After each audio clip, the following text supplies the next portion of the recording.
पिछले एपिसोड में हमने देखा कि कैसे लॉयड ने अपने सिविल इंजीनियरिंग के दिमाग से गद्दार सेनापति नॉर्मन को धूल चटाई और चींटियों की जानलेवा गुफा से एक धमाकेदार एस्केप किया। पूरा विलेज अब लॉयड को एक हीरो मानने लगा है और जेवियर की नफरत भी धीरे धीरे कम हो रही है। लेकिन असली चुनौती तो अब शुरू हुई है। लॉयड ने गलती से एक ओर्क कबीले के राजकुमार की जान बचा ली है और अब वो इस मौके का फायदा उठाकर कुछ ऐसा मांगने वाला है जो शायद पूरे साम्राज्य की किस्मत बदल दे। चलिए देखते हैं लॉयड का अगला मास्टर प्लान। कहानी वहां से शुरू होती है जहां लॉयड उस ओर्क कबीले के सरदार के बेटे को बचाता है। ऑर्क सरदार का बेटा हर बात के आखिर में औरो बोलता है। वो लॉयड का शुक्रिया अदा करते हुए कहता है, तुमने मेरी जान बचाई है, जो चाहो मांग लो। लॉयड के चेहरे पर वही पुरानी लालची मुस्कान आ जाती है। उसे पता है कि उसे एक ब्लैंक चेक मिल गया है। वो सीधे ऑर्क सरदार से कहता है, मुझे तुम चाहिए।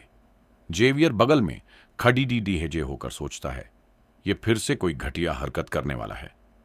सरदार मना कर देता है क्योंकि ऑर्क सिर्फ बहादुर योद्धाओं की बात मानते हैं।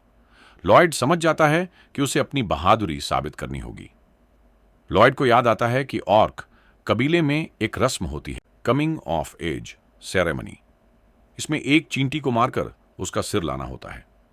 लॉयड सरदार के बेटे से झूठ बोलता है, अरे भाई, तुम्हें याद नहीं, तुमने और मैंने मिलकर उस क्वीन एंट को मारा था, तुम बहुत बहादुर हो। जेवियर पीछे खड्डा होकर लॉयड का खौफनाक चेहरा देखता है। लॉयड ने इतनी सफाई से झूठ बोला कि सरदार का बेटा खुद को हीरो मानने लगा। अंत में सरदार खुश होकर लॉयड को 120 ऑर्क वॉरियर्स इनाम में दे देता है।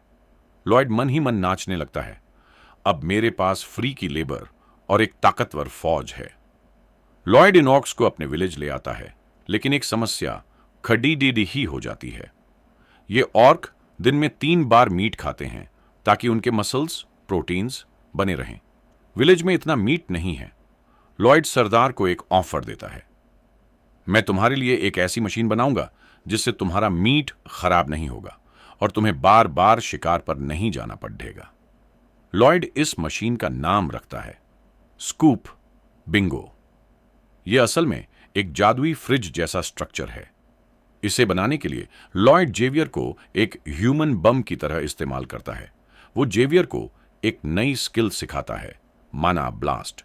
जेवियर अपनी तलवार से पहाड़ डेछे तोड़ डालता है और लॉयड उन पत्थरों से कोल्ड स्टोरेज बनाता है। लॉयड अपनी माना एनर्जी का इस्तेमाल करके गर्मी को सोख लेता है और वहां बर्फ, आइस पैदा कर देता है। ऑर्क सरदार खुश होकर लॉयड के साथ ब्लड रिलेशन की कसम खाता है। विलेज लौटते ही लॉयड अपने पुराने कैदी टोड्स ट्योडियस के पास जाता है। टोड्स को 520 साल की सजा मिली थी। लॉयड उसे एक जादुई किताब दिखाता है और कहता है, देखो, तुम 500 साल तक तो जियोगे नहीं, इसलिए मैंने सोचा है कि जब तुम मर जाओगे तो मैं तुम्हें घोल बनाकर फिर से काम पर लगा दूंगा। इस तरह तुम्हारी सजा पूरी हो जाएगी। टॉड्स रोने लगता है, पर लॉयड की चालाकी के आगे उसकी एक नहीं चलती। लॉयड नर्क के राजा के ऑफर को भी ठुकरा देता है और कहता है, अभी तो मुझे धरती पर और भी कांड करने हैं। लॉयड जब अपने पिता बैरन आर्कोस के ऑफिस पहुंचता है तो वहां वही 2 सूखोर जमींदार फिर से आए होते हैं। वो लॉयड की नई कोयले की खदान हैच करना चाहते हैं। लॉयड अपने ऑर्क वॉरियर्स को अंदर बुलाता है। ऑर्क को देखते ही जमींदारों की हवा निकल जाती है। लॉयड जबरदस्ती उनसे एक नए एग्रीमेंट पर साइन करवा लेता है।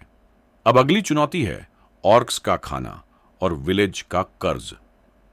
लॉयड अपने पिता को एक नया टैक्स प्लान समझाता है। वो कहता है, हमें किसानों पर सीधा बोझ नहीं डालना। हम उत्तर की बंजर जमीन को उपजाऊ बनाएंगे और उसे लीज पर देंगे। जब किसान कमाएंगे तब हम टैक्स लेंगे।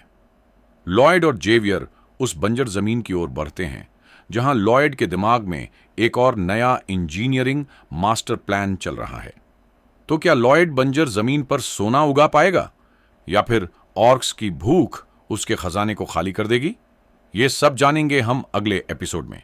अगर लॉयड की ये अमर गुलामी वाली तकनीक पसंद आई तो कमेंट्स में लिखें LL लॉयड और चैनल को सब्सक्राइब करना न भूलें।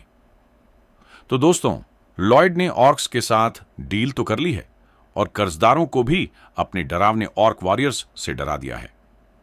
लेकिन बंजर जमीन को उपजाऊ बनाना और इन भूखे ऑर्क्स का पेट भरना कोई आसान काम नहीं है। लॉयड के दिमाग में अब एक ऐसा खतरनाक आइडिया आया है जिसे सुनकर शायद यमराज भी कांप जाए। क्या लॉयड सच में मौत के बाद भी इंसानों से काम करवा पाएगा? और उत्तर की उस बंजर जमीन में ऐसा क्या छिपा है जिसे लॉयड हर हाल में पाना चाहता है? जानने के लिए अगले एपिसोड का इंतजार करें। अगर आपको लॉयड की ये अमर गुलामी वाली चालाकी पसंद आई तो कमेंट्स में लिखें पार्ट 3। वीडियो को लाइक करें और सब्सक्राइब बटन दबाकर इस सफर का हिस्सा बनें।